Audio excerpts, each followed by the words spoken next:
No niin, nyt on ovi kasattu ja seuraavana olisi vuorossa tuo virtalukko sitten. Sen pitäisi lähtevän tuon pesän auki silleen, että mä katselin tuolla ylhäällä on yksi, olisiko noin 7 millin mutteri. Se pitää ottaa pois. Sitten tää avain kierretään ensimmäisen asennon ja toisen asennon väliin. Siinä on tämmönen nuoli.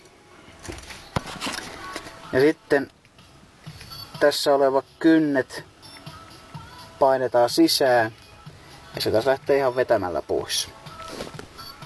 Nyt on lukkopesä otettu irti ja on muuten ollut vähän lähellä, ettei jos löytynyt aamulla parkkipaikalta niin palannut auton raato, että täällä on nimittäin johdot sen verran ottanut yhteen, että varmaan on savu noussut jo jossain kohtaa.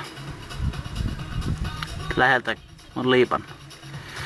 Katsotaan saako tätä vielä kuntoon vai meneekö tästä nyt osa vaihtoa. Tuo pitäisi saada tuo johtonippu nyt pois. Kulkee täällä. Ilmeisestikin se menee tähän. Nämä paksut johdot 2 menee tuonne liittimeen ja loppupinkka menee tuohon. Eiköhän se siitä rupea irtoamaan. Nyt on piuhanippu kädessä ja katsotaan vähän tuota vaurioiden määrää. Joo, täällä on ihan selvästi saatu tuo punainen piuha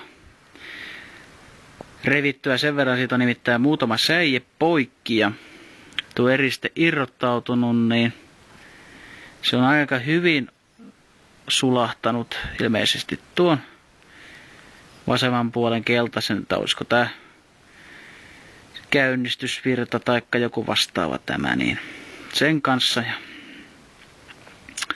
saman tien sitten sulattanut noita muitakin johtoja tuosta. Että lähellä on, että olisivat käyntiin saaneet, mutta se on joskus pienestä kiinni.